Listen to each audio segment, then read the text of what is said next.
Luke, great to see you, brother. How are you? Likewise, I'm great. How are you both? We are very well. And we were just saying we're looking forward to seeing you in Prague. Absolutely. Can't wait. Absolutely can't wait. Last year was amazing. Super excited to be back. Wish I could go on more stuff though. I hear you guys are traveling to way more places before that. Yeah, we're off to Oslo and then Bulgaria. There's a very small little event going on over there, Bitcoin only. Yeah. And then on to Prague. And we're feeling ready again. Bitcoin Atlantis seems, man, I mean, Bitcoin time, right? It just flies. Yeah. That was like first week of March. And here we are at time of recording, end of May. Yeah. 3 months now almost. Yeah. Mm. Enough time to recharge anyway, right? Exactly. And I know you guys that was a crazy weekend for you as well, Yeah, we're yourself taking included. it easy this time. Yeah. All Yeah. Right. So Lauren, go on then. What was the biggest or like hardest project you did with Knut? Oh, well, okay. The hardest project, absolutely, right now is the book we're working on. It's been awesome, but we've been working away at this next book. We've got a launch date coming out in 3 months from now, but the book is called Bitcoin: The Inverse of Clown World, and it's a follow up to Everything Divided by 21 Million. And I swear I don't have enough time in the day these days because we spend 2-3 hours working on the book at least. And then we got all the other pod stuff going on, and I still have a full-time job on top of that, plus the family. So yeah, busy, but yeah, I'm really proud of this book. I'm super proud to be involved in it. Initially, it was only that I was sort of helping Knut to write the book, but yeah, it's really turned into that we've been forming all the ideas together and getting the chapters all together. So it's yeah, hopefully it's well received, and yeah, Lauren, looking forward to hearing what you think of it. Well, I have to make sure to read that. Oh, Yeah. yeah. How many other Bitcoin books have you read? Actually, Daddy, I'm reading one now. Oh, And really? I didn't know that. um because I someone gave it to me in Miami and it was like this princess like something Bitcoin book and she was like, "Oh, read this for me and then whenever we see each other again, tell me about it." But that was in Miami, so I'm Hmm. not sure if we'd ever see What's it each other called? again. I'm not sure. I forgot. Something with the seven dwarfs. I don't know. Have I ever seen this book? Yeah, I'm pretty sure. I can go around and get it if you want. Yeah, well, yeah, show me afterwards. I'd love to see it. Anyways, and I put it somewhere like I need to read that. Mhm. And then I started getting into other books. And then I started getting into other books, and these two little girls came over and they were looking through my stuff because I don't know. And luckily they did, because then I was like, oh, I forgot to read this. And I recently finished my book last night, so I was like, I can read this then. Cool. All right. Well, It's look a at that. Bitcoin book. A Yeah, Bitcoin book. Yeah. It's fantastic. Well done. yeah. Any further questions? No, I don't think so. All right. Okay. No. Thank you. Thank you for Thanks answering. for And thanks for getting it started. Knut will be happy. I mentioned the book in the first 2 minutes of the Yeah. pod. Thanks for that. yeah, It no is problem. definitely the biggest project though. We've done lots of stuff, but that's it. This takes the cake. Absolutely. All right, well, thank you. Yep. Thank you. Thank- Bye-bye. See you soon. Bye. Don't Fantastic. slam the door. Yes, she didn't slam the door. What a Right. good start. Sorry, mate. What a good start. Yeah, exactly, mate. Shilled in the first seconds. It's Uh, well, I mean, that was the answer though. That was the answer. So Absolutely. yeah, Well, first of all, cheers. We did say yeah. we would do this one over beers, so Cheers. a virtual cheers. Talk us through it. What do you have there? All right, okay. This is my local grocery store New England IPA, and seriously, it's the best beer in Finland. They have this grocery chain. It's just a generic brand, but it's a really small brewery called Rock Paper Scissors from Kuopio, Finland. and they make really good beers, but then they also apparently make this generic grocery store brand. It's one of the cheapest you can find, and it is so good. Can't recommend it enough. A little bit fruity, just the right amount of hops. I love it. Definitely, I have to limit myself to my intake on this one. It's just called NEIPA or NEIPA, if you want the how Finnish people would say it. Okay. All right. I've What are got an you drinking? IPA as well, my friend. I'm drinking, this is how it's pronounced, shitty IPA. Yeah. Okay, okay, very good. Yeah. How It's is it pronounced like that? CHTI. Shitty. So it's, and that is kind of a colloquial slang term for people from the north of France, as I've become to understand it. Okay. So I think it's kind of like a little play on words, or kind of embracing the fact that they're shitty. And yeah, they have this brand of IPA, and I really like it. And I joke with my friends at home, like they also have a shitty blonde, which there's plenty of those in Essex where I grew up. There So you go. baboom toots. But I mean, you got lots of great beer regions nearby. Is France, northern France, got good beer of itself, or what? Yeah, yeah, for Yeah. sure. I mean, they're right up, tucked away near Belgium up there. Yep. That's yeah. There's well, I mean, beer, man. Like, how we could do a whole podcast on beer. And I know the non-alcoholic maxis would be shutting us off right now, but there's something, this goes back a long, long way, Yep. long way, and you know, even in the religious circles as well. It was the monks that made the beer, and that's why, especially in Belgium, you have all of these, the labels. They have like beautiful abbeys on there, and Mm. where the beer would have been originally founded. So yeah, I'm a man of tradition. Luke, like yourself, Yeah. I drink the odd beer just to keep up with tradition. I mean that's that's a good reason for it. But I mean, honestly, I use it as a tool to just bring myself down a level after a busy day. I mean, yeah, I'm nonstop these days, absolutely nonstop. And yeah, I mean, with the kid coming just recently, yeah, I definitely take it easier than I than I used to. But in terms of the beers and stuff, but yeah, I mean. I start early and work all day, and then the yeah, just a beer in the evening is like that's it. I can relax a little bit and recharge and get ready for the next crazy day. So that's it's a tool. It might not be the healthiest tool, but it's kind of just like caffeine, like that. Maybe I should stop both, but not yet. Yeah, You know. no, exactly. I actually, like you, I get that feeling of just like little relaxation. I actually do find I get it can kickstart a little creativity every now and then as well. Just I'm well gone are the days of getting blasted till 3 a.m. I mean, I say that now, but I'll probably be hanging with the plebs in Prague. But there's time and place for everything. But yeah, a cheeky beer towards the end of the day with some saucisson and some foie gras. I'm living the life here.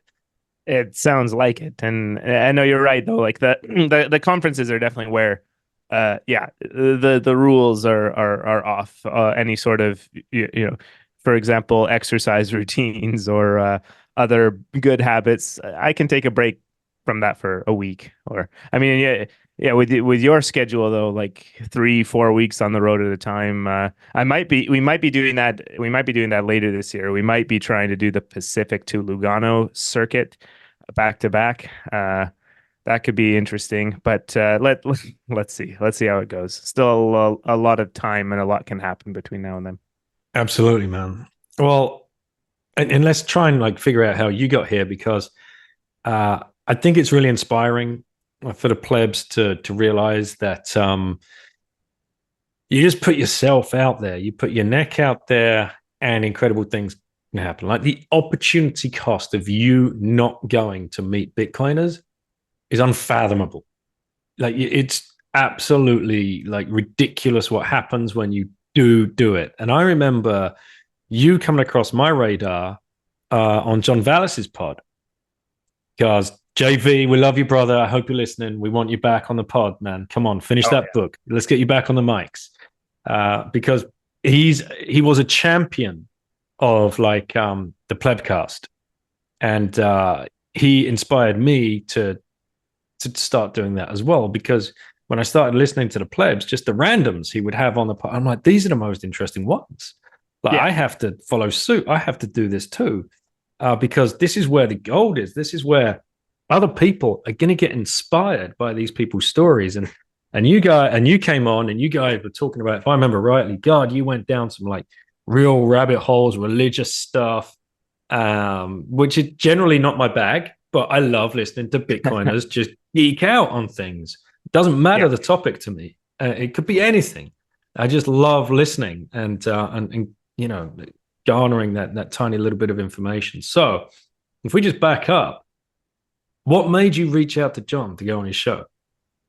Oh man. Yeah, well, so actually Knut did me the favor on that one originally. It was something like I saw John's tweet, like just a random call out or whatever it was.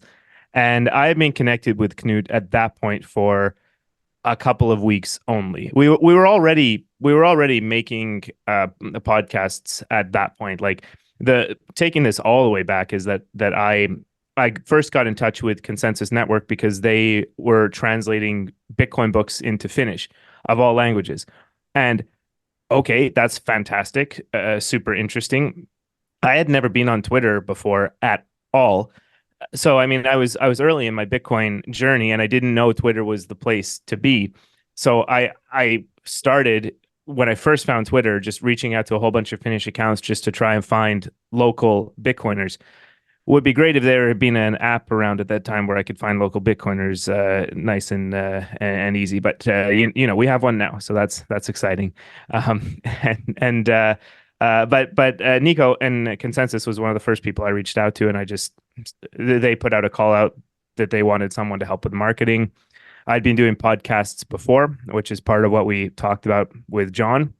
But what ended up happening was that they had wanted to make a podcast with Knut, and I mean, I thought immediately, great idea. I had seen tons of Knut's pod appearances at that point, and I mean, he's a character, right? Sometimes needs a bit of channeling, right? And that's sort of what I do on our pod these days, anyway. But yeah, we'd been making pods for a couple of weeks here, getting to know each other a little bit, and he saw that I responded to John's call out, and he replied, "Yeah, this is the guy you want to talk to," and mostly it was just out of that I had known of John through his hodl hangs with Breedlove and Kason and hodl. And the main thing was that Rob Breedlove was my way into Bitcoin originally, and specifically because he mentioned Jordan Peterson and Maps of Meaning on the Lex Friedman podcast initially. That was my first time like really taking a Bitcoiner seriously, and we can go into this a little bit more, but basically, I knew that John and Rob had been talking about kind of this Jordan Peterson stuff that was big and meaningful for me. And well, he's asking if plebs want to come on his pod. I'm doing pods, like, why not see if it's a good fit to go chat, right? And then Knut gave me the assist, and then John is DMing me, and we've got a time, and yeah, had a blast. Talked about a whole bunch of stuff that I'd been working on over the few years prior to finding Bitcoin, basically things that I had used to get myself oriented in life as a functioning adult member of society, so to say. And yeah, we just chatted, had a good time, and by the end of it, I think we went for almost 2 hours, something like that. It was a really cool experience, and then what was crazy to me was I had Riga coming up on the calendar for this entire period of time. I knew I was going, and then I get there. I I don't, absolutely no one, literally no one. Knut sees me for the first time, gives me a big hug, all this. That was awesome. And then we start getting behind the book booth there, right? And so it was Knut's books, it was your books. I think also Jimmy Song was there with some, which was the book he had? The little Bitcoin book, probably one of them. But yeah, it was cool because I knew who you were. I knew this pod, all this, and it's like, oh, there you are. Like, oh, nice to meet you, all this. But the crazy thing was that when later we were outside having a beer or something, and then you just say like, is this you? And that was the biggest absolute mind blow for me. It was surreal. The surreal hasn't ended, but that was the start of the surreal for me. So that was a cool moment. Yeah, and that's what I want the plebs to understand. It's like, putting your hand up to go on a podcast. Most people aren't going to do that, right? Like, no, I've got nothing interesting to say. No, I'll just hang back, and no, I'm not going to go to the conference, or I just won't go to the meetup.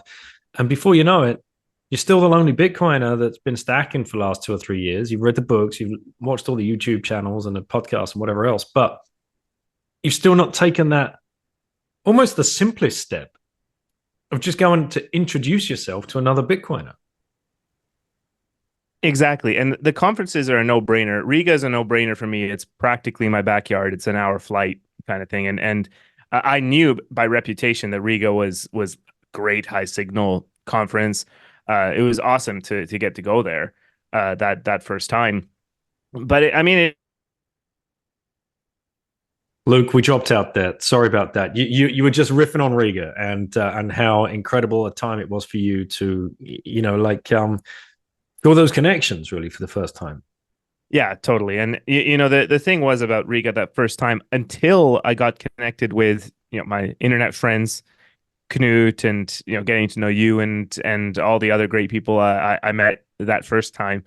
It was tough. Like I didn't know anyone, and it was interesting to get in there. And I mean, I was hoping to just meet some people and take in some talks and all that. But I think the first time at a conference by yourself, it can be a bit scary. And so I mean, I definitely encourage anyone listening to try and make those connections ahead of time and go to the conferences with people so that it's like a shared experience, because then it's just so much better, right? Like that you've got someone there to share it with and meet new people all together and all this. And so but the whole point of the conferences themselves, I mean, I think it's fantastic to go to them and see what the international community is doing, and it's the best place to network if you're trying to get into Bitcoin and start doing something there.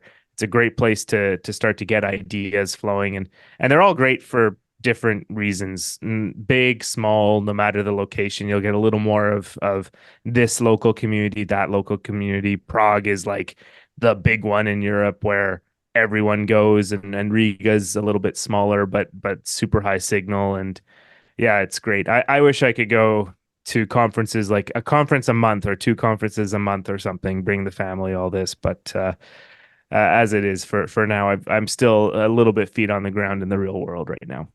And the beautiful thing about Riga as well was that first time that we went, and you're standing there, you're with Knut, you get to meet him the first time. You'd likely heard my podcast a few times, and you're like, oh wow, like but like the three of us, we had no fucking clue what we were doing when it comes to, like, we were leaning on you as much as we were leaning. I'm like, oh right, great, this dude's gonna help us. He's like, no, I'm happy to help you guys out. We're like, all right, shit. So who's running this show? Like, is this the consensus booth thing? Like, well, they sent a bunch of books, and now someone's got to help sell them.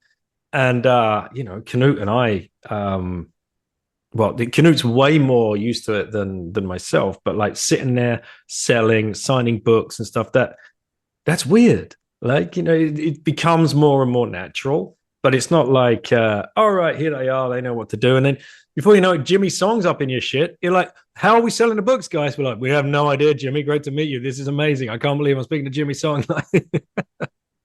It's exactly how it went, and no, I mean, I guess the funny thing was, is yeah, the books were there, and no one had any idea, and the thing was, all I knew was that I was starting to do some stuff with Consensus, and so I was like, all right, well, I guess this is what I'm what I'm doing, and I think I spun up a bunch of blue wallets, because at the time you could still run Lightning on there, and you could have multiple wallets in one. So I spin up a wallet for Knut, one for you, one for Jimmy. Who else was there? I think Raheem. Raheem was there. I know I sold a couple of his books. So yeah. Like that was the system, and I could take cash. I could remember if I took cash for someone, but we had people come and ask for a card. No, no card here. And I mean, I think that's a pretty good policy anyway at a Bitcoin event. I understand being flexible for people, especially who are still pretty tied to fiat rails. But I mean, come on, take out some cash, get some Lightning into a reliable Lightning app, something like that. Although the funny thing was, there was more than one case where someone had their own custodial Lightning, like a Zeus wallet that was connected to their home node or something, where that just didn't work. And this is what got me to that I can have my node with the Lightning and all this, but if I want to reliably pay with something, I should actually move something before whatever event into some reliable custodial system. Like I don't care if I've got $200 in a wallet of Satoshi for a couple of days just to be able to actually pay for some stuff. So it was a great learning experience. I loved it. And I mean, it was not at all how I thought my first conference experience was going to go. And now it's going to be more organized every other time. But it was a blast. I loved it. And this is something as well that people have to be cognizant of and a little bit patient towards, because even the guys organizing these conferences around the world are plebs. No one's come from, an exhibition background, a conferencing background. That is like Bitcoin Atlantis, Martin a and classic. Matthias have apparently, right? But Martin and Matthias, but they started in 2020, and I think they'd had a little bit of prior, but I don't think like filling a 5,000 person, like no way, not on that scale. no. And And then you get like Anna, who basically runs Baltic Honey Badger, and like she's amazing. Like I don't know how these guys do it. So please go eyes wide open, ears wide open, be,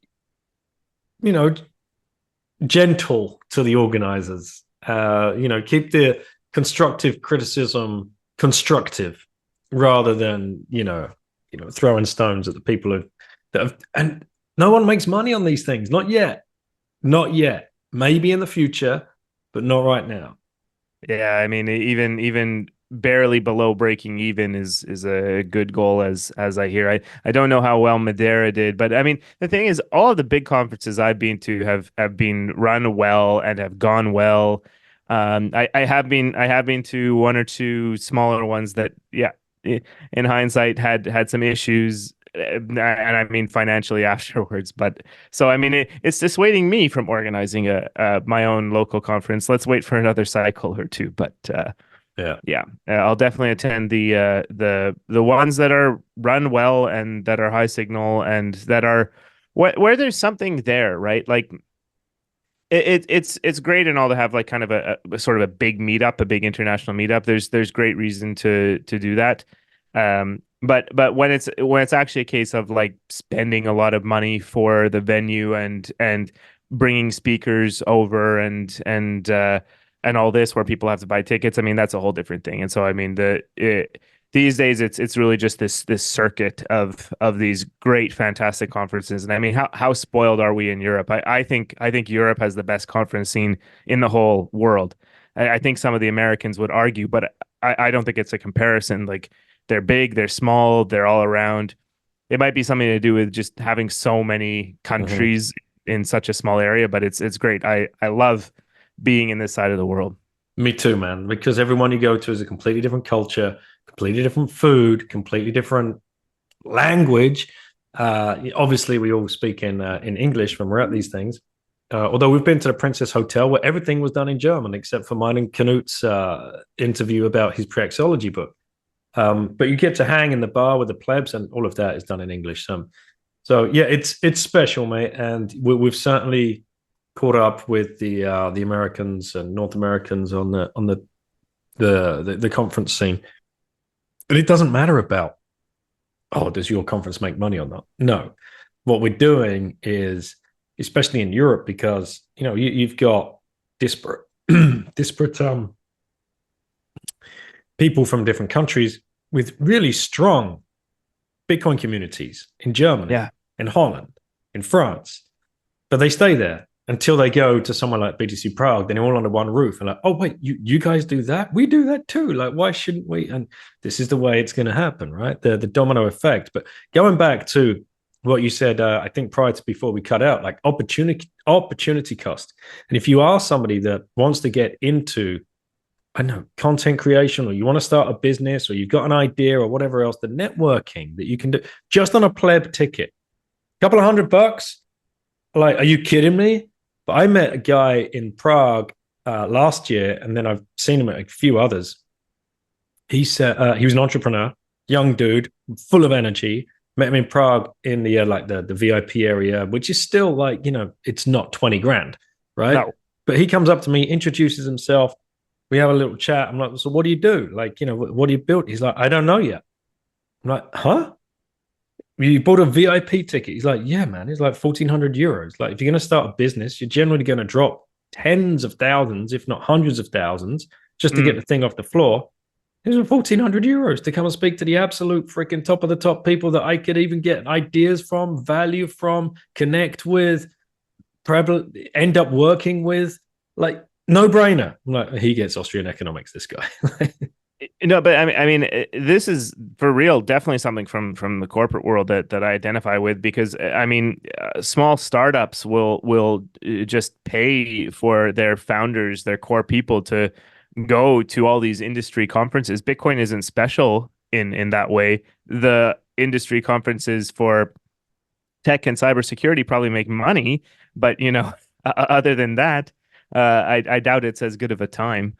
But it's the way to do it, right? It's get in there, get the networking done. And I mean, this is definitely what I've realized about this pod that has been the best thing, because when I first got into podcasting, it was a specific project, and it was really just to do that. Interviews came way later, and the interviews only really came as a means of sort of connecting more. People were asking for it in this little niche community that I was in. What was that? I forget. What was it like? So my podcast was called the Northern Myths Podcast, and an archetypal exploration of the myths and legends of Northern Europe. And so, yeah, it was about Norse mythology originally, and this is me totally nerding out. This is something that I've been into for a long time, and really actually was making a life philosophy out of it. That's what I was doing with my good friend Dan, who I've tried to orange pill for a while. I'm working on it, but yeah, it was an attempt to distill a life philosophy out of something that wasn't Christianity, basically. And so it was 2 3-hour episodes of pouring through Norse mythology poetry and analyzing it. And yeah, completely nerdy, but it was unique. No one else was doing exactly that specific thing. What language was that in? Oh, we did it in English, but the Old Norse stuff was like originally in well, it's related to like Icelandic. Old Norse is the language, but it was English translations. So yeah. Holy and crap, then we branched into Finnish mythology from popular demand, which was my side interest. And definitely it was interesting to explain when I moved to Finland that, yes, I've been doing a podcast about your main mythology thing for a couple of years, and it's the biggest one on the internet. So that was fun. It helped break the ice with some people when I first moved here. And the women came flocking. Yeah, which my wife didn't appreciate. No, but the thing was, I was doing this entirely as a passion project, just for me. And I mean, that's the way to do it. First of all, like doing this type of thing, podcasting, whatever it is, it's got to be for Mhm. you, right?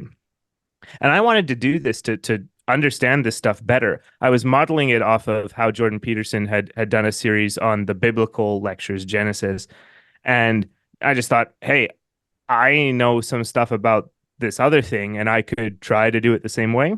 I- Imitation. I knew I wasn't the same kind of guy as Jordan Peterson, but I was trying to do the same thing, and apparently it helped a lot of people. Like, I still get comments from people who say they loved that show and that it helps them see stories and life messages a totally different way, like getting actual useful things out of fairy tales, basically. And yeah, I feel accomplished for that. It ended kind of naturally, especially when I moved away from Canada.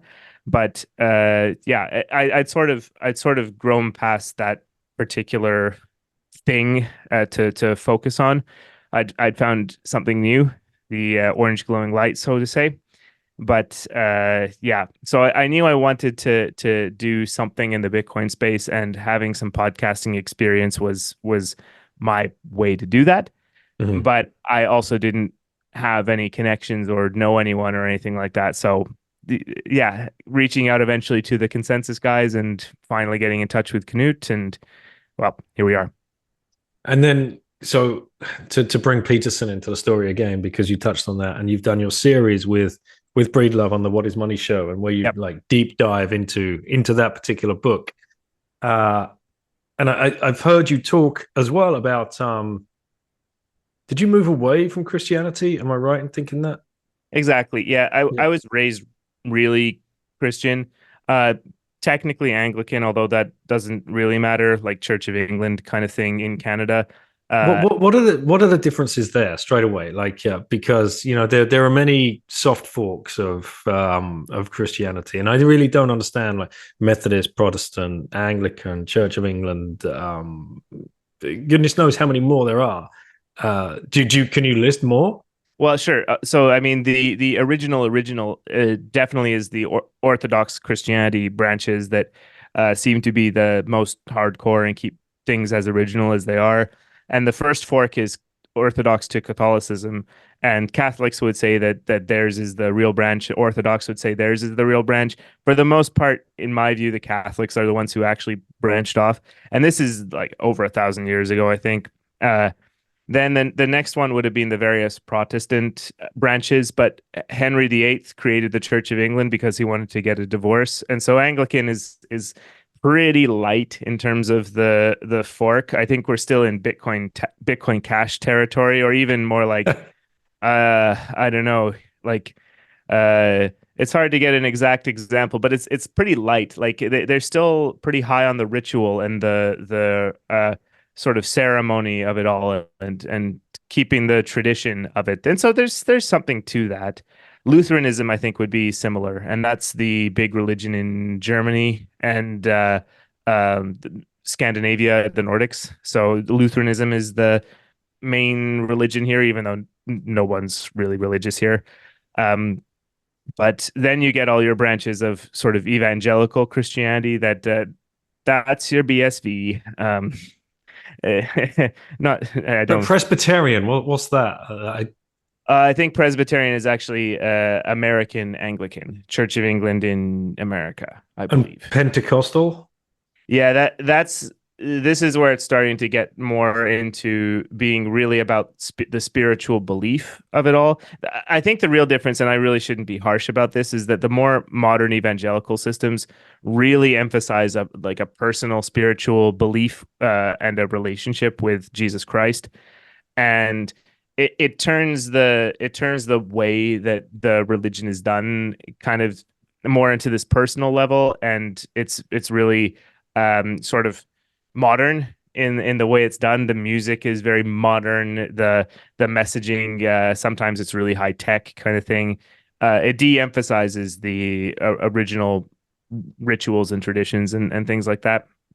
And so I had a bit of both in my personal upbringing. There's all these branches, but my upbringing was that I was Church of England in Canada. My grandfather is a Church of England canon, equivalent of a bishop, basically, or even a Canon. rank above, maybe. Yeah, Right. Okay. yeah. He's called the canon.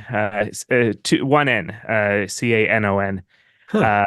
Uh, so yeah, I was raised quite religious, and I think probably a little bit overly so in the sense that it was in every aspect of my life basically, and I wanted to find something else Mm. basically. Uh, I first started with a really good attempt at teenage atheism, like everything is stupid that isn't based on science and blah blah blah. And that phase didn't last very long.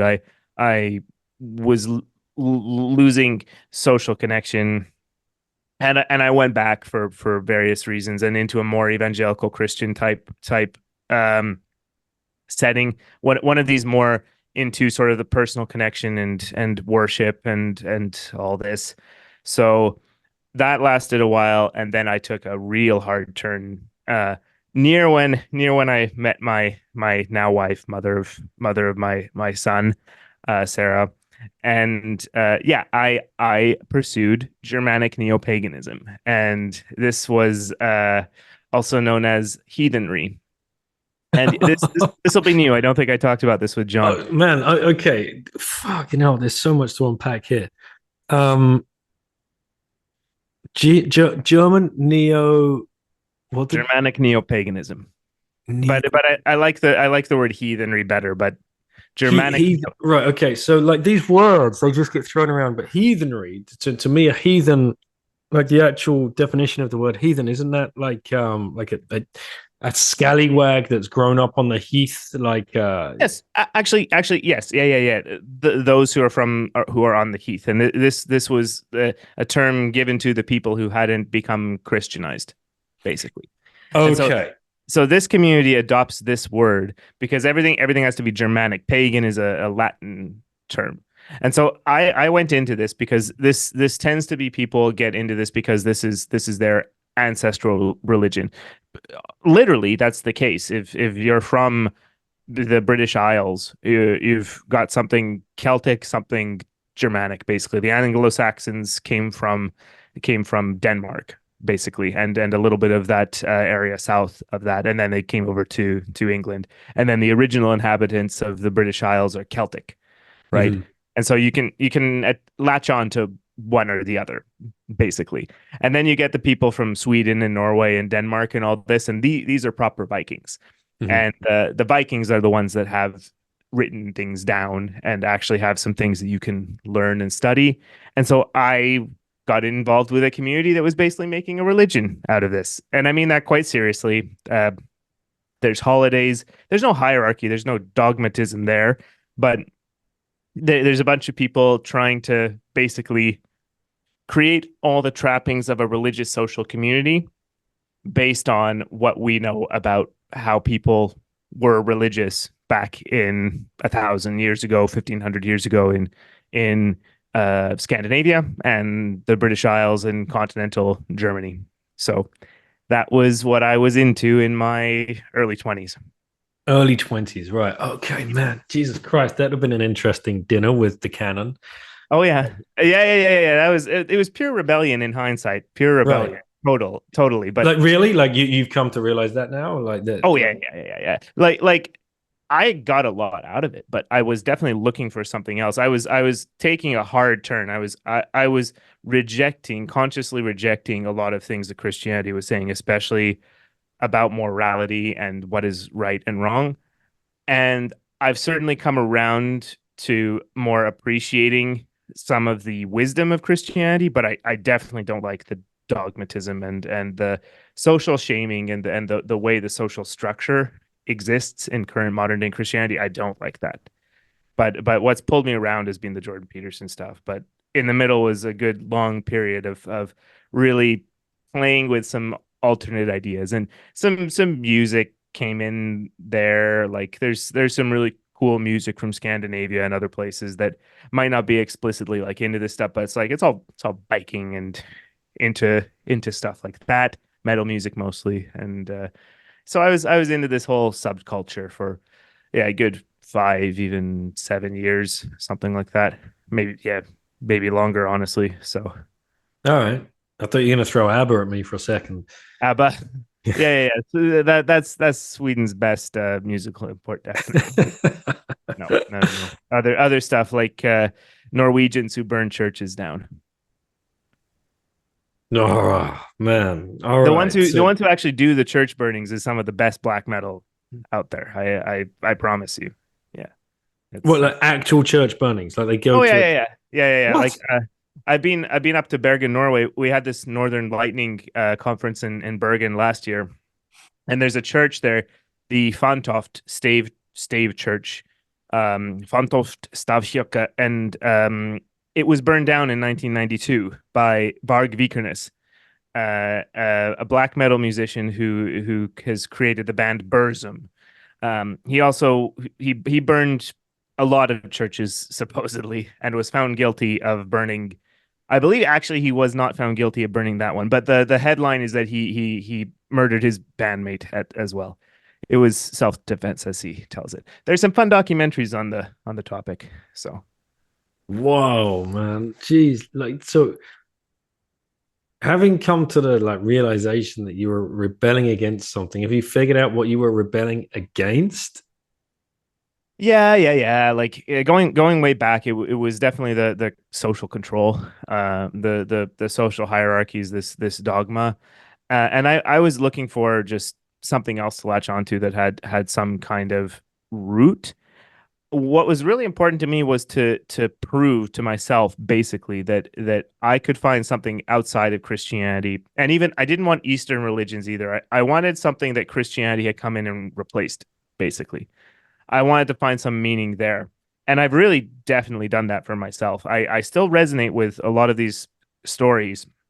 This stuff is still important to me. It's just that I'm not taking a drinking horn on the Yule night, the shortest night of the year, and pouring mead on the ground as a sacrifice to Odin.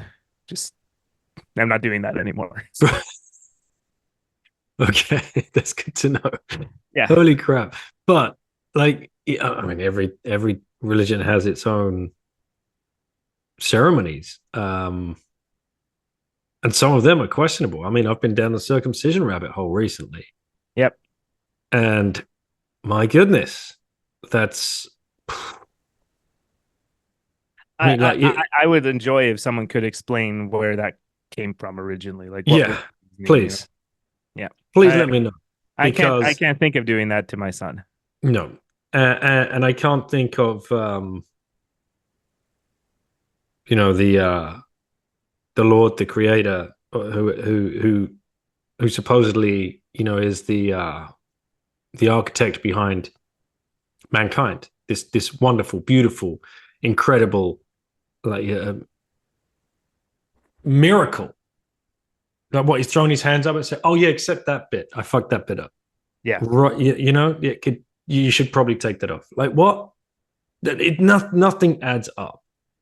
I mean, I think a lot of the theology about Christianity, and this is one of the things, is that the Bible to me is a snapshot in time of what is supposed to be a process, basically. That when you write this stuff down, when you write down these holy books, it's what made sense exactly then, right?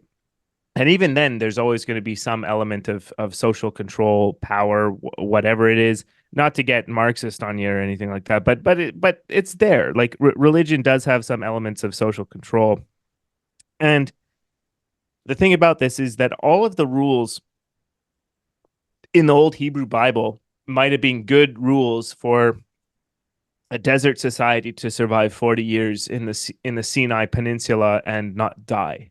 Maybe that eating pigs, you were more likely to get a parasite and die a horrible death with a stomachache in the next week or something. Maybe that's a legitimate rule. Not sure about the dick cutting, but yeah. Man, yeah, I don't know. And sorry if anybody's getting triggered right now, but go back and listen to my podcast that I did with Ben Howard, who is called End Male Mutilation. because he dropped it on me, and I can't unsee it anymore. And there's something that needs to be addressed here, and some very, very deep questions need to be asked about how or why does that belong in our religion, and I who mean, snuck it in there? yeah, and I mean, I didn't get an option at all. I'm sure it would be if I asked, but it wasn't a part of the hospital process. But as I understand it, in North America, it's like, so you want this or not? And I mean, I'm glad that I mean, I wouldn't take any option, but yeah, I'm glad it's a default no. Just like it would be nice for default permit bare multisig equals 0 in Bitcoin Core. That would be nice as well. Let's start that meme that fixing the filters is like fixing male circumcision. Yeah, absolutely, mate. All right, okay. So then, how did Jordan Peterson's work then like get in between? How do you tie a knot between those threads? Like, I'm going to rebel against Christianity with all my might, and I'm following this band over here that's burning churches and singing about it and death metal. And Jordan Peterson just comes in and says, "Yo, Luke, look over here." Yeah. Yeah, so I mean, I was pretty directionless. The thing about this was I was trying to find what I'm supposed to do in life. I got dropped into a economic situation that was just crap. Justin Trudeau was really going hard against my region in Canada, the oil and gas producing part in Alberta. And I get into my initial career with zero job security. I have no idea how I'm going to really make a living with my life, get the house, the car, the 2.5 kids, all that. Like the fiat dream, right? I had no idea how that was going to happen. It seemed impossible already. And I was just looking for something. And again, my buddy Dan, I give him all the credit for this. For hey, there's this guy Jordan Peterson. He's controversial for this and that, but he's got some cool lectures. We should check them out. And it's this series of lectures, the Maps of Meaning lectures on YouTube. It's still there on his YouTube channel.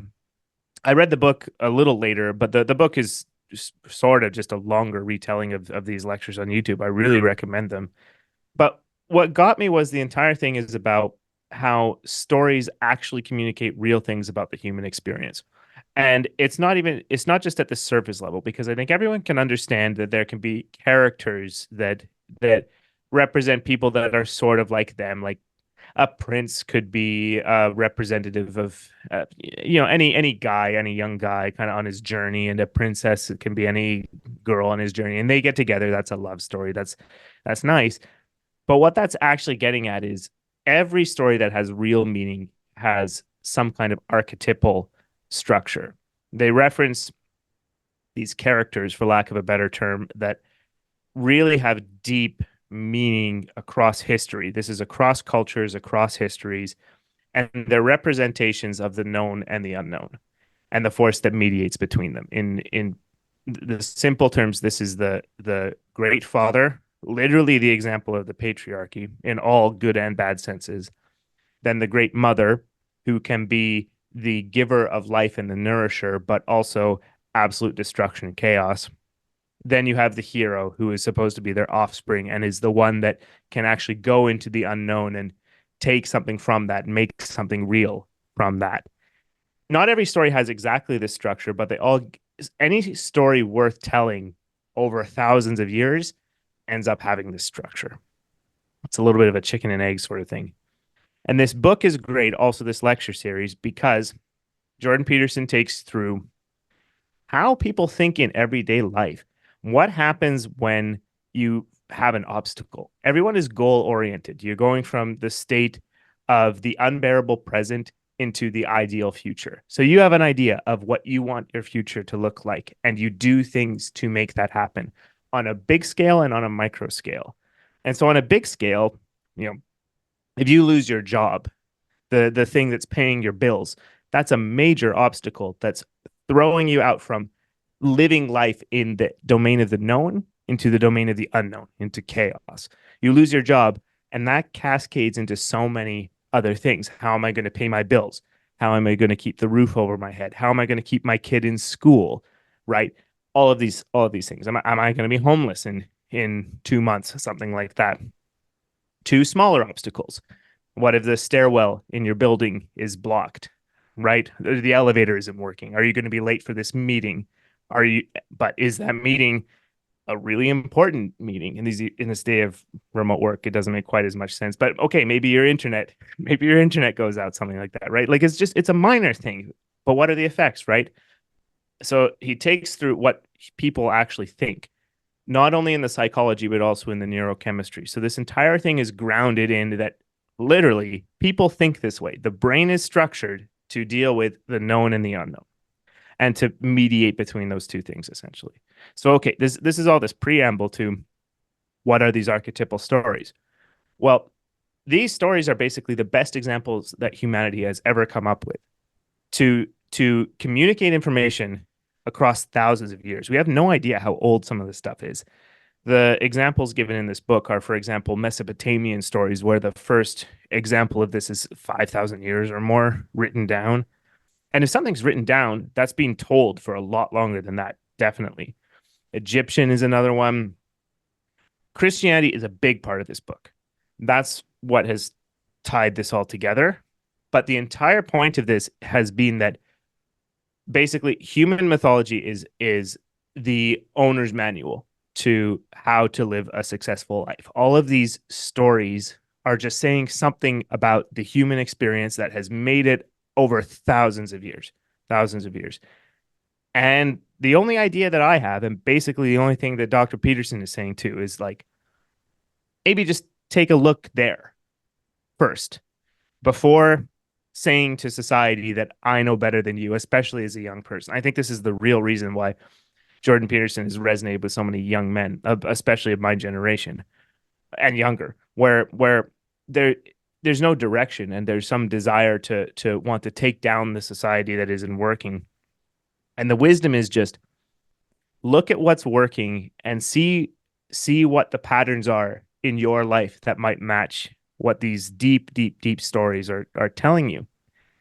And so tie in Christianity to this. And basically the idea is that Christianity and Jesus Christ is at the bedrock of Western civilization. And it's there whether we like it or not. It's like a layer at the very base. We can't get rid of it, whether we want to or not.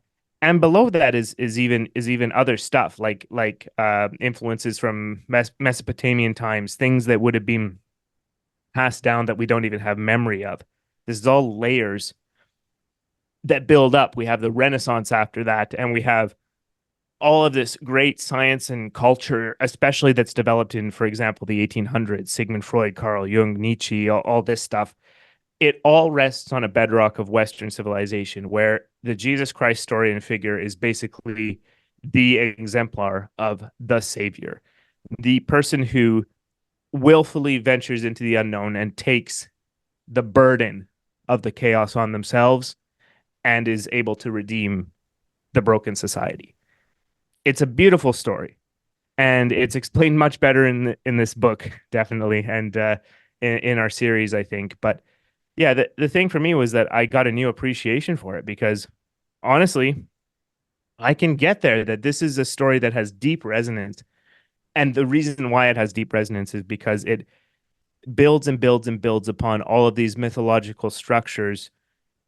And the book really is also a journey between, you can start it at the base level, the kind of as a hero, but also the hero tends to have to go through their own journey of personal self-discovery and even pain and trial. This is often summed up in the hero's journey sequence that Joseph Campbell has popularized and others after him.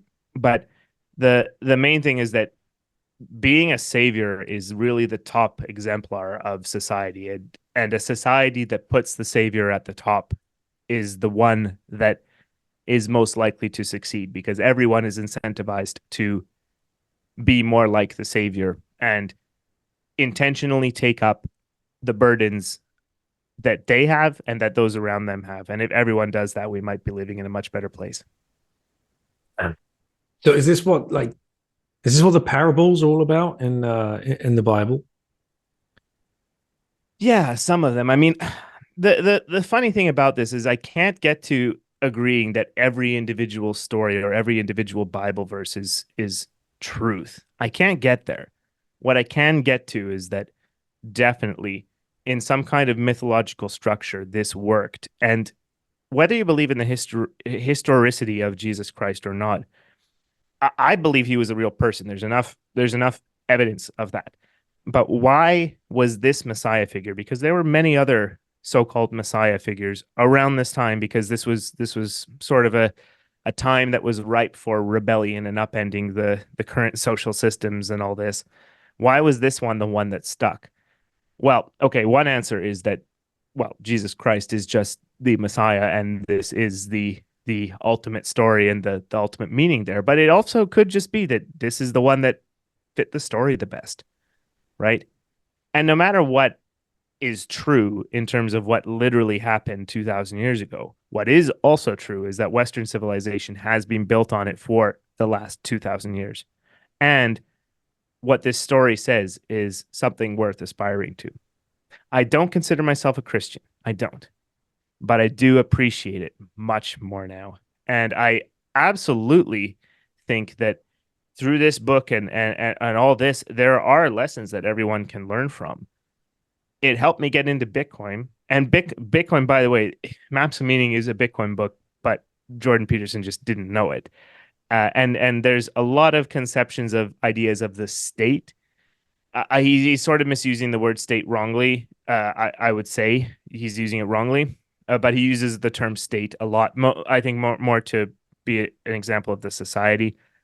But the assertion is something like there is such a thing as a societal unit. The individual isn't the only thing. If all there is the individual, but the society doesn't work, something is broken.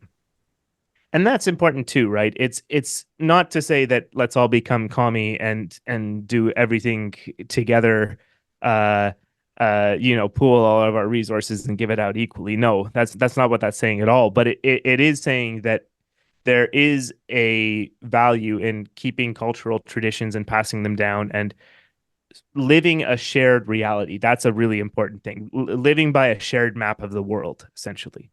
And that's what societies of various sizes have been. And in a lot of ways, societies really have just gotten too big. Countries are maybe too big, and the social units that are able to stay cohesive might be too big. There's this I'm forgetting the law, but there's only 160. You can only really know 160 people. Dunbar's number. Yeah, exactly. And so all of this stuff is really worth thinking about, and I especially through the influence of Knut and others, but Knut especially, I'm pretty far towards the anarcho-capitalist, super libertarian kind of things these days, super individualistic freedom, maximize freedom kind of thing. But the other side to it is that there is such a thing as a cohesive society that is worth preserving somehow. And that's going to be a tricky thing for us to do over the next 20, 40, 60 years, something like that. Oh man, thoughts on all of this. Okay, so what I was thinking when you were talking about the Bible and the different stories in there and how you can find meaning and the hero's journey and all of this kind of stuff, I'm now thinking, I mean, I've never read the Bible. I've obviously heard many of the parables, the stories, whatever people call them. Growing up, going to Sunday school and whatever else, as you did at our local Methodist church. Now listening to like it's almost a choose your own adventure book, you know? Yeah, I totally agree with that because there is something for everyone. The trouble with that though is that it's as I said earlier, it's a snapshot in time, right? Yeah. It's not a living book. And Rob actually touched on this is that the Bible is supposed to be a living document. It kept on adding books to it for a while. And the thing is, maybe we've lost the context, right? Why was this thing put in at that time? What was the lesson this was supposed to actually say? It's missing a layer of commentary, and it's missing a layer of context, and it's missing a layer of new stuff.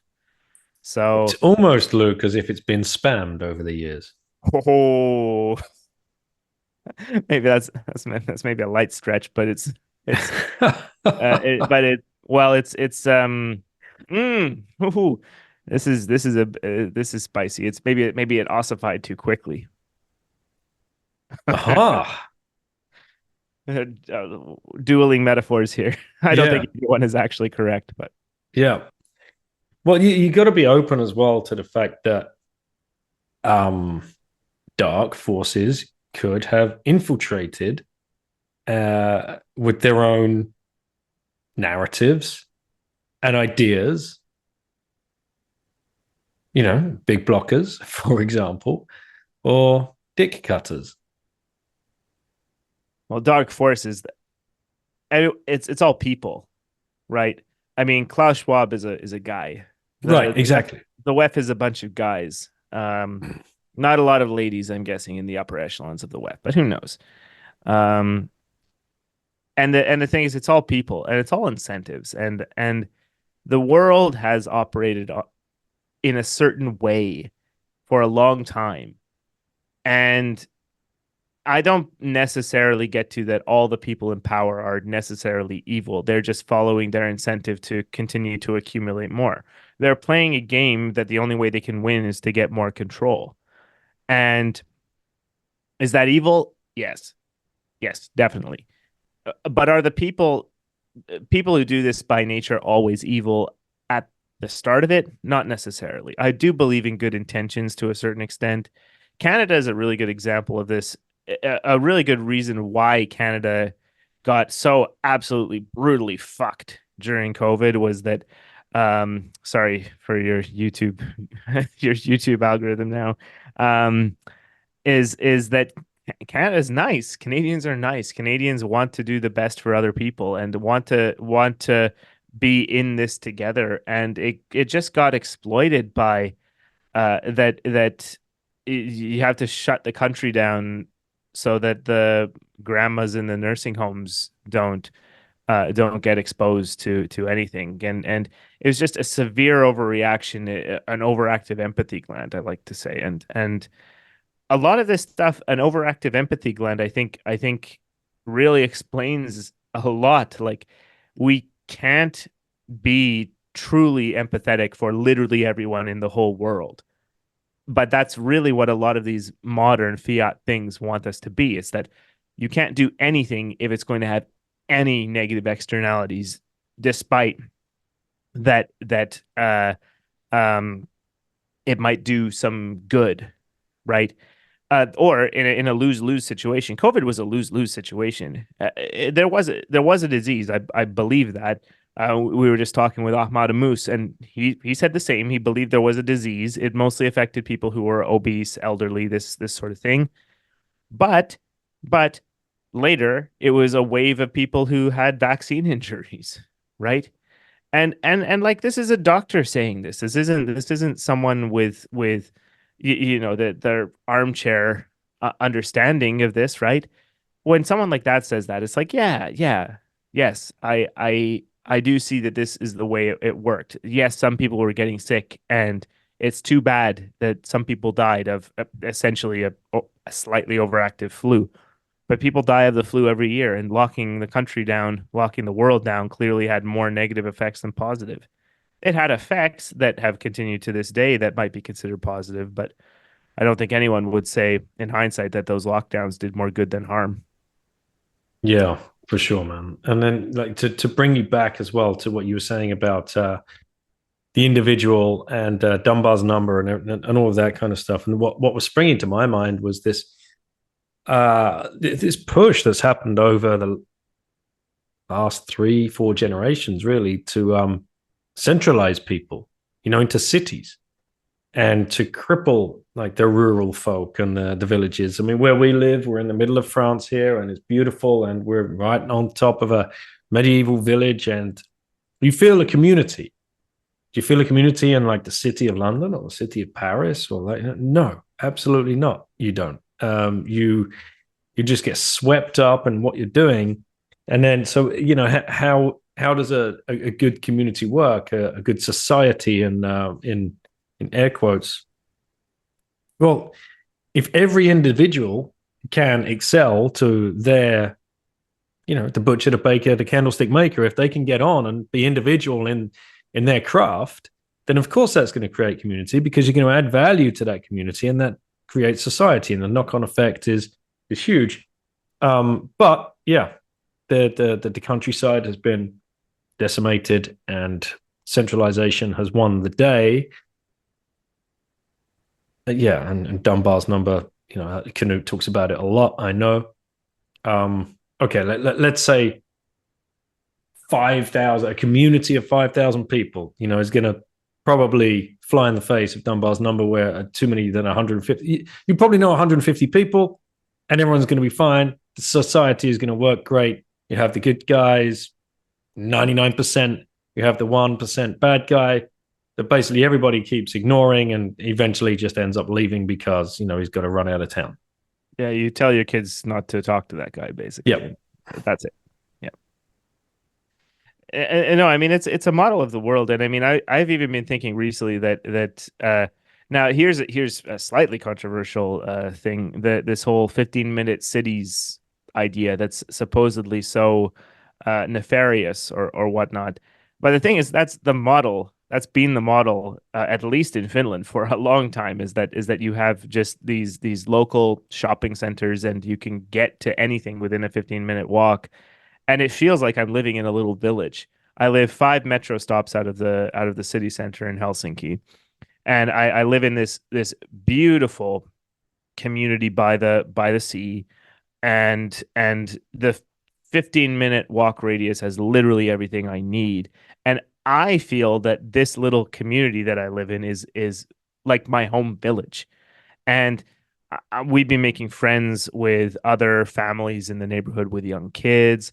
We found a daycare, which is not a part of the commie education system, Daniel. It's paying some good people who know how to take care of kids to watch our son for a while, and he gets some socialization with other kids, but it's not every day and all this. But it's right in our building. It's going to be with a bunch of families locally, and they're really community oriented, and yeah, it feels nice to live here, and it's in a city of 1 million people, right? But every other little neighborhood that you can go to feels like a totally different city. The city center is a completely different vibe.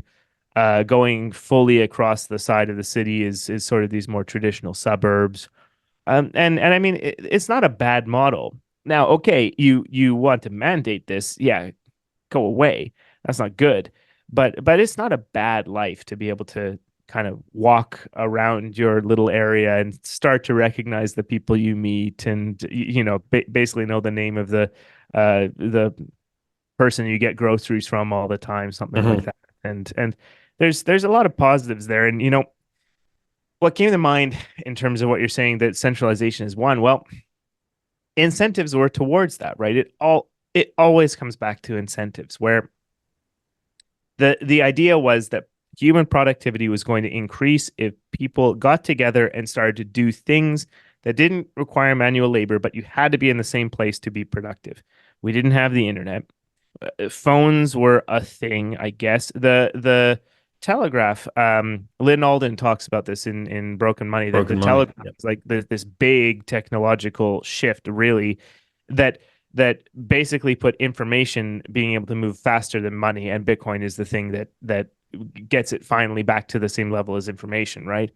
But the thing was, people needed to be centralized to do the things. So this is that people needed to come to the office to do these. And I'm not even saying that the stuff that people have done over the last 100, 200 years have been better than the way we lived before that. But it was what people were incentivized to do, that get together and build some kind of productivity. And of course, there were factories, there was agriculture, there was all this stuff. I think only in really recent years have things gotten to the point of that they realize that society is really collapsing on the weight of itself, especially when we talk about the accumulation of fiat debt, basically in all the meanings. Uh, so I think the idea is that I don't think this was uh negative intentions how this started. Definitely, I think there's some means of people trying to keep control over the levers of power now. That I definitely believe in, and that's what I hope Bitcoin fixes. But I'm super optimistic on that front. So, how much of this have you touched on in the book, The Inverse of Clown World? Yes. Well, okay, so this book is basically the culmination of the last couple of years of us doing this Freedom Footprint Show thing together. And I mean, I'll say that it started as it was going to be Knut, Nico from Consensus, and those guys were going to do a pod together. And I was there as their producer, right? But it after a little while, it became a lot easier to just do it with me and Knut. Nico took himself out, and over time it turned into more of this partnership thing that we started to have a lot of the same ideas, and I started to participate more in the show. I think importantly, Knut never wanted to just be there entirely by himself. He didn't want to have all of the pressure of being the only host. You know what I mean? And so that gave me some room to kind of get in there and listen and build some of these ideas up. And Knut, he's got three great Bitcoin books and then praxeology as well. So I mean, he's the accomplished author, right? And we've been talking about a ton of these ideas on the pod that eventually get into this book. But eventually he starts to. This was probably last fall a little bit. Started to say, "Hey, I'm really thinking about a book. I've got this and this and this idea. Okay, awesome." And then what happened was, uh, well, he had a big writing spree back in I think December, January time kind of thing here, and basically got the draft of this book. And what it ended up being was he asked me to kind of go through it with him and see what's up. Like we'd been in all the same conversations and going back and forth on this stuff. I mean, Knut and I, like, he's my best friend now, man. Like, honestly, he absolutely is. I talk to him more than I talk to my wife these days sometimes. But yeah, honestly, and we talk all the time about all the things we're doing, but about life and about all these ideas, right? And so we've been going back and forth on this, and I'm super grateful for him, by the way. Just gotta say, but yeah, it's like what ended up happening was we started deep diving into this stuff, and it's like, hey, like, this is how we can make this better. What about this idea? Like, let's reshape this, right? And so what it turned into is that basically Knut has pretty much literally written everything, but we kind of edited the book all together and built the ideas in together. And by the end of the process, we're still not even done. We're doing the ideas are there. We're just doing a last polish, but since we still got some time, but it ended up being that, yeah, like I'm the co-author of this thing, and so I'm honored for that, and I'm really proud of it. In terms of the ideas, so it's basically taking through a description of what Clown World is. It's not that it's not that this isn't obvious to people. And just to also be clear, this is a Bitcoin book, a book aimed at Bitcoiners as well. So it's not supposed to be like give this one as an orange pilling tool. In fact, it probably will push some people away depending on the person. But so it's descriptions of what is Clown World, and some of these things might be a little more subtle as well, like things that are influenced by fiat and all of these incentive structures. It all comes back to incentives. That's one of the main ideas that we're getting into there. But then the turn is really that what can we do to fix it? Well, okay, so Bitcoin can do these things for us. Bitcoin fixes this, fixes fiat world, fixes Clown World in this and this and this sense. It can fix all of these things, but then it's down to the individual to increase their own freedom footprint, right? To do the things that are going to empower the individuals who are really what Bitcoin is. Like, one of Knut's big ideas over the last couple of years, and I won't take credit for this, but one of Knut's big ideas is that you are your Bitcoins. The individual who is choosing to run a node and purchase Bitcoin from some other individual, because an exchange is eventually an individual, You have to purchase it from. It's a lot of individuals, but you eventually have to purchase it from them, right? So you purchase Bitcoin from some other individual, run the node to validate the software, take that into your own self custody with a nice hardware wallet. Maybe you coin join it through some legal means to do so. Hi, my FBI agent. But so yeah, in other words, do all these things to it's all the individual, right? So the individual is the one making the choices to interact with the Bitcoin protocol, the Bitcoin network. Similarly, there's a person who decides to purchase an ASIC, plug it in, connect it to a pool, and start mining, right? So it all comes down to individuals. We are all the Bitcoin network, right? And so really the shift of this is that, yeah, Bitcoin fixes a lot of things, but it's you that does it. And it's on the individual to take responsibility and to increase your own individual freedom footprint to make the world a better place. And that's how we invert Clown World. Mm-hmm. And I'm here for it. Yeah, man. I mean, I'm super excited to get this book out and well, excited to share it with the world. And I think it is a spiritual successor to Everything Divided. It's building on a lot of the same ideas, and it's sort of doing the meme thing in a different way. The Everything Divided by 21 million, one divided by Clown World. It's sort of this equation thing, but that kind of came naturally. It's the power of memes, man. So leaning on that a little bit, but absolutely. I'm excited. And, you know, the classic meme, fix the money, fix the world, has a double meaning, like which I just dawned on me the other day.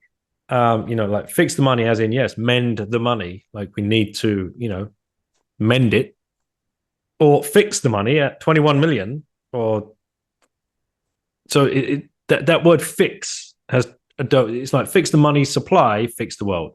Here's a fix the one. money, fix the Here's world. a triple one. Triple one. What's if you fix it though, as in if you tamper with it, you also fix the world. Tamper with the world. You know, as in like fixing a football match. As yes, right, okay, yeah.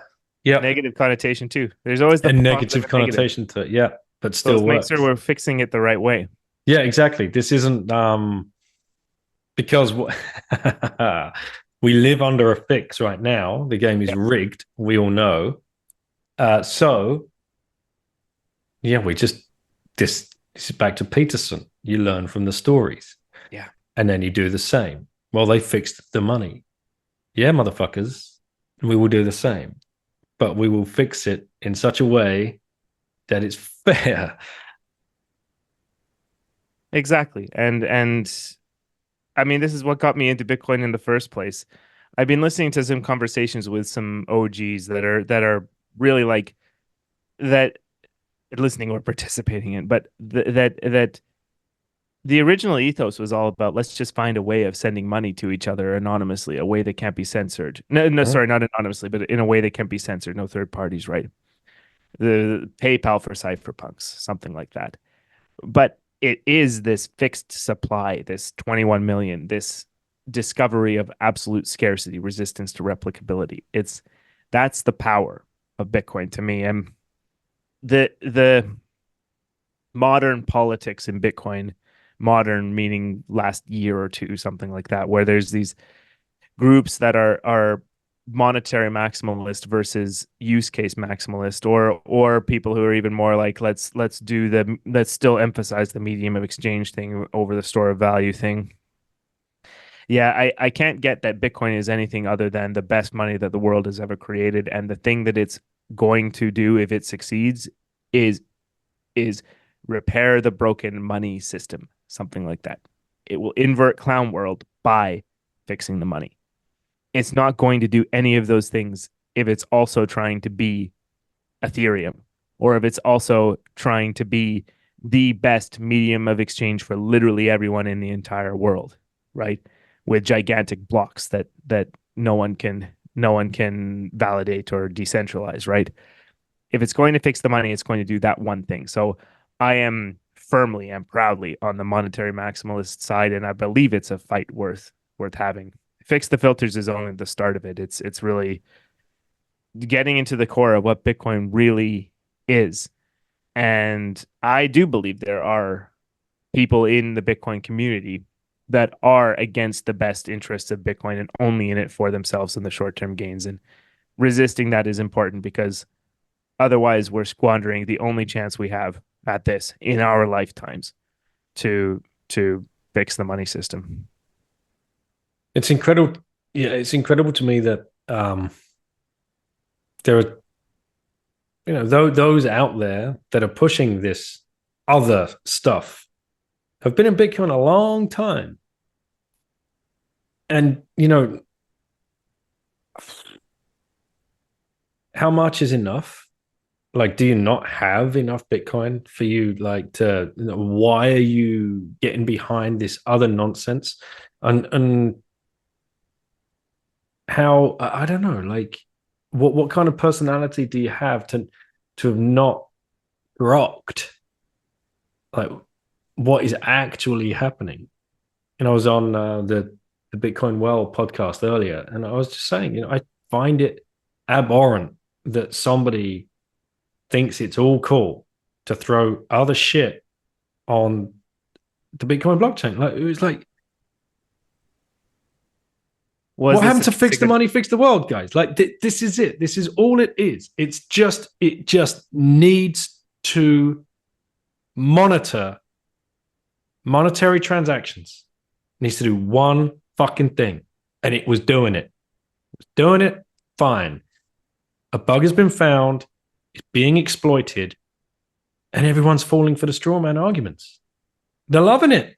It's incredible to see. Truly, the best Bitcoin meme that I can apply to this is few. It's never been so more apparent to me how few people understand. And this thing comes along, and everyone's yeah, it's good for miners, or yeah, no, it's a free market dynamics, and all this. You're like, no, guys, there's something very weird going on, and there is dark forces at play. There are people's personalities coming into this thing. This is not how we fix the world. This just isn't. The only argument that I hear that is anywhere close to a valid one, close. It isn't to me, but it's growing adoption on Bitcoin. And so I can get there that someone would think that it's a positive thing to get people interacting with the Bitcoin network somehow. Increase the number of people that are making transactions on the Bitcoin blockchain. It doesn't matter if it's a standard transaction, UTXO from one address to another, or if it's a dick butt stamp, the stamps. And I can get there that yes, if people get onto the Bitcoin network, that is a good thing in the long run, but not by these methods, not by this mechanism. And as you say, it's bugs. It's super fixable bugs.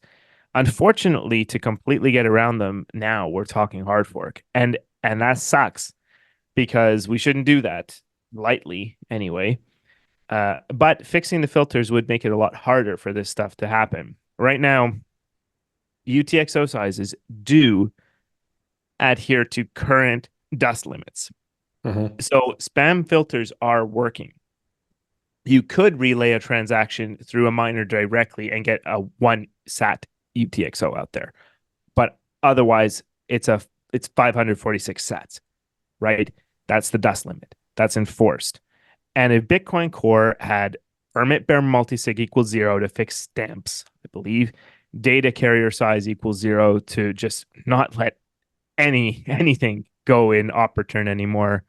That's I understand that there is some stuff that uses op return in a way that is valid, sort of.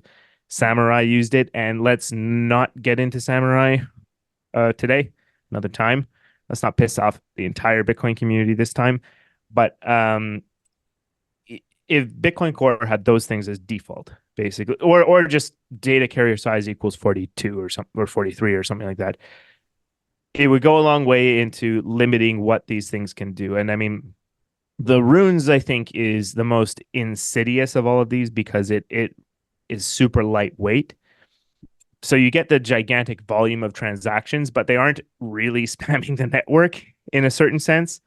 They are, but they aren't adding a ton of data. They're adding a really, really low amount of data in each transaction. They're valid transactions by the sense of that it's a UTXO going from one address to another. It's just that they have their own layer two program application runes going on there that basically tracks this stuff and gives demand to it. And can we honestly fix that? I don't know.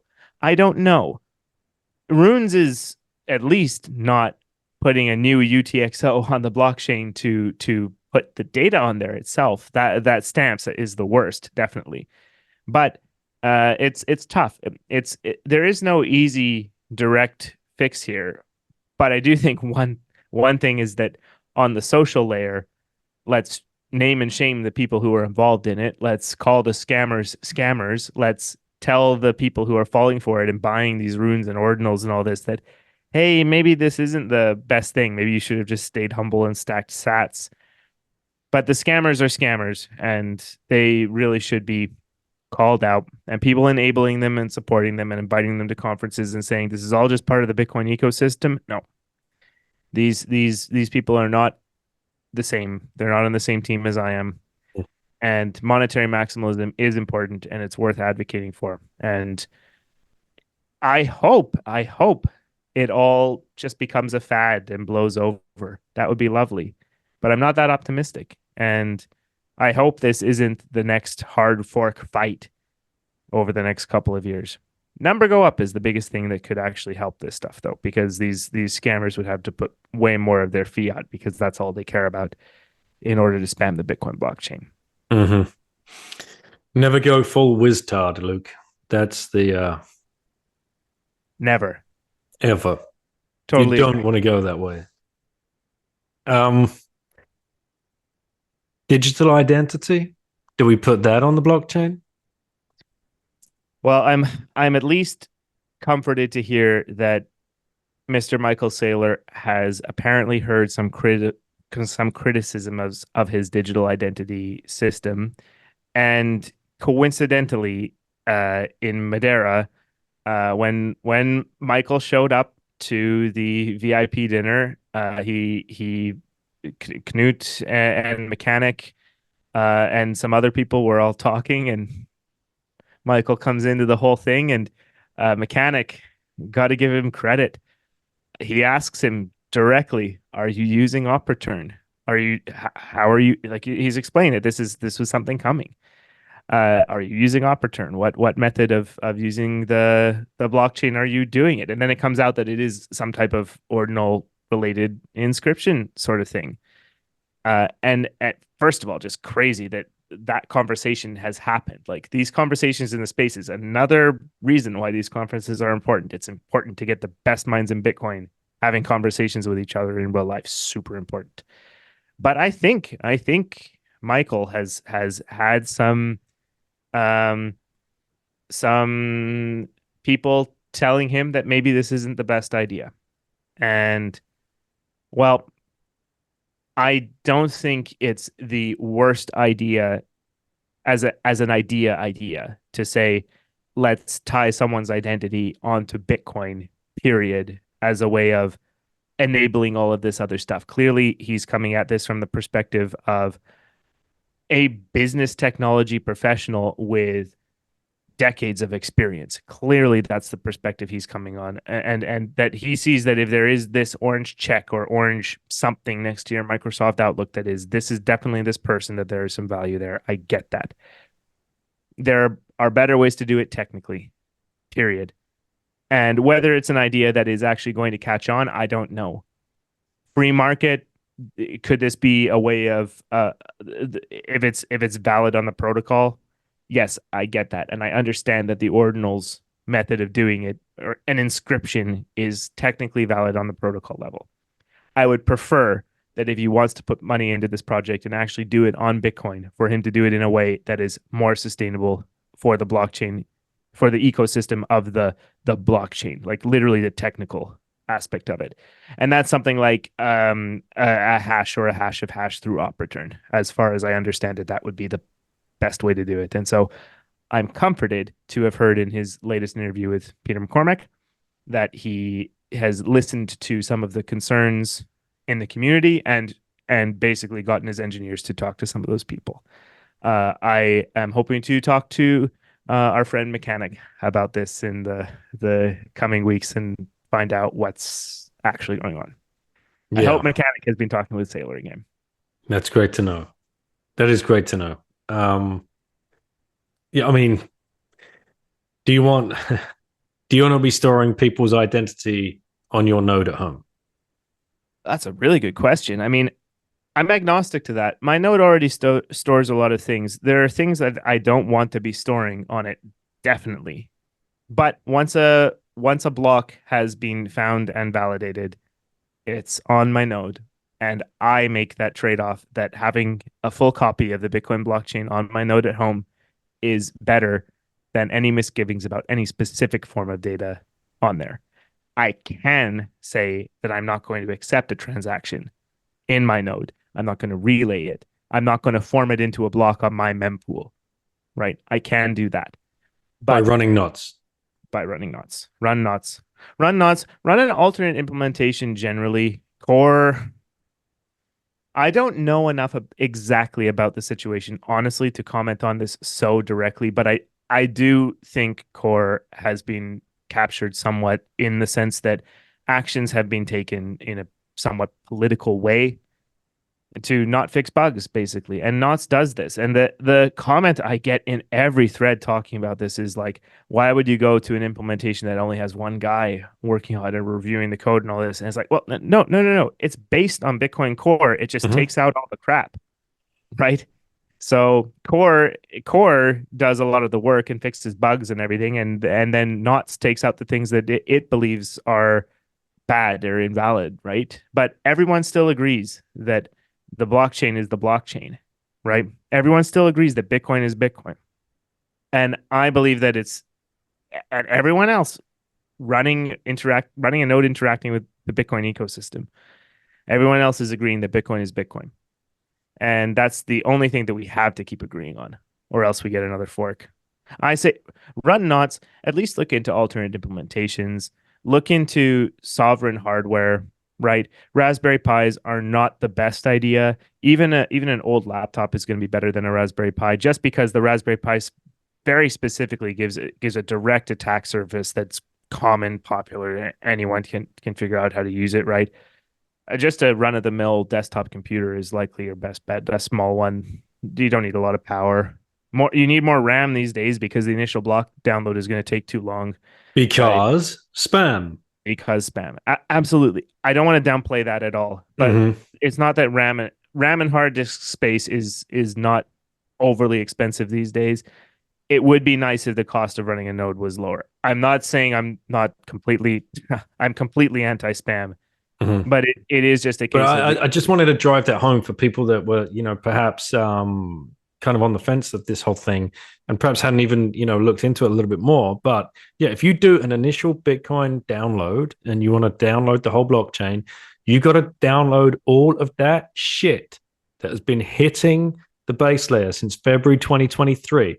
And you'll see when you're doing the initial Bitcoin download, you'll see it's going lovely. Everything's fine. Oh, well, bam. And you hit just this dead end and it just starts taking forever and forever and forever and forever because you hit February 2023 and all of those transactions up until today, where all of that dust, all of that BS that is just like these non-transactions, and you've got to store them. And this is a direct attack on Bitcoin because we need more nodes. We need to decentralize all of the time. So in that context, it is an attack on Bitcoin because less people, because if you increase the RAM that you need, to run a node will become more expensive. You'll need bigger hardware and all. It's like Block Wars 2.0. It's crazy to me that not more people are awake to at least that one fundamental thing. Yeah, and it's tough, right? Because you need to run a node to completely validate the network. It's just true. And the thing about this is that Is this an attack? Is this an actual malicious attack? Yeah, I get there. I can get there that this is being financed by people. I can get that. It's proven. It's yeah, it's We know who's tough. financing it. It's tough. It's sinister, and we know that these are people that just want Bitcoin to fail. They want their blockchain to do better. They want their shitcoin to do better. And it's tough. I mean, number go up at least makes it more expensive for them, but the damage is already done to a certain extent. You need 16 gigabytes of RAM for the block download to not clog up, because it's more than 8 gigabytes, I believe, the UTXO set. And so I mean, that's technically what's happening, is that if the whole UTXO set can't live in RAM, they have to swap it back and forth between the hard disk whenever the new UTXO has to be checked for each block, something like that. And yeah, slows it right down. Not good. And I certainly hope we can overcome this by proliferating nodes and educating people and all this, but the damage is already done. But we can't give up. That's not to be pessimistic about it. And slowing and stopping it from getting worse is definitely a good goal. And number go up hopefully fixes it and drives adoption, and more people get nodes, more people see their stack appreciate in value. Therefore, it becomes a no-brainer to get a node, because I think this is going to be the order of operations, right? To get some kind of a stack of Bitcoin, hold it on an exchange, maybe you figure out to bring it into a hardware wallet, right? Because you really need X amount of Bitcoin for purchasing a hardware wallet to make sense. Maybe it's like a tenth of the if the hardware wallet costs a tenth of your stack or something, maybe that's when it's really worth it. You should always get it into a wallet that you can at least take the seed down, right? But then at a node, like maybe if the node is a tenth of the value of your stack, then it's like a no-brainer. You should always get a node, but yeah, or run 6 like some crazy people. But yeah, it's just more like a number go up for more people, more nodes, more enforcing the rules, alternate implementations. That's super important, because relying on one development team to make these decisions, it's a centralizing force. The thing is, if the default implementation for all of these common node manufacturers is Bitcoin Core, people are just going to install the thing, click the button that says this gives me Bitcoin. They're going to run the block download with Core, right? And then they're going to get the latest thing, the bell that comes up that says you have an update. People are going to click that and run it and get the latest thing. And what has the latest version of Core introduced? Apparently, the latest version of Core has introduced a couple of things that could be not great, right? They're not likely to put in anything that is actually game breaking. But what if someone actually does push to all the repositories of the world something that just secretly puts in a new exploit? It could happen. They say everything is out in public and that nothing gets by them, but stuff has gotten by them as far as I understand it. So I look forward to learning more, because this is a topic that's hard to really get to the bottom to. I also don't want to say that all Bitcoin Core devs are doing malicious things right now. They aren't. And if you listen to, for example, Gloria Zhao on Peter McCormack or wherever, talk about what she does day to day, and other devs like her, it's like it's squashing specific bugs in the mempool implementation. Okay, like we're talking about low level software development. I do believe to a certain extent that the devs are really just in their own world and working on their software thing, and maybe they don't care about the spam or the filters or anything like that. But they are also funded, and the funding comes from somewhere, and the somewhere also looks like people who might not want Bitcoin to succeed at the end of the day. So yeah. You'd want monetary use case maxis on the team, would you not? You would, or at least want monetary use case maximalists to run their own node implementation as an alternative.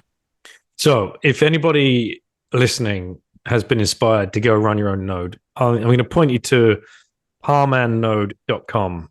Big shout out to my friend at Parman_the, who is a monetary use case maximalist and a Bitcoiner I followed for many, many years. He also does his own mentorship program. He's helped me out a shit ton over the years when I was trying to get my node up off the ground. So did other plebs. They just helped out. Big shout out to Wizard of Oz, Bitcoin Q&A as well. The people are out there. They can help you. Go to palmernode.com. He will either help you build one, or you can order one straight from him and he will ship it to you. And he's going to tell you all the best practices. And yeah, he'll figure out for you to use knots. And so we need more runners of nodes. 100% we do.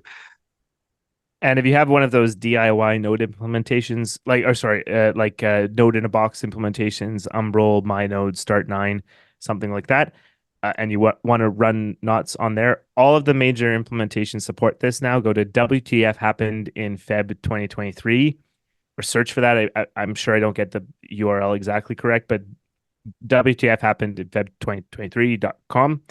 And there's a list of where to get knots in a package that is compatible with every single one of them. I got set up with Start9 just recently. So I used Audi Disrespector on a MyNode. So off that web page as well. So what the fuck happened in February 2023? If you can't find it, then go to the show notes of either my show or the Freedom Footprint show where you've had Mechanic on. I had Mechanic and Giacomo and Leo on, and Leo's now running the whole knots thing. And it's I'm glad we geeked out on that right at the end here. All right, brother. Well, if you had one last orange pill left to give to somebody, who'd you give it to and why? Yeah, I've forgotten this was coming. As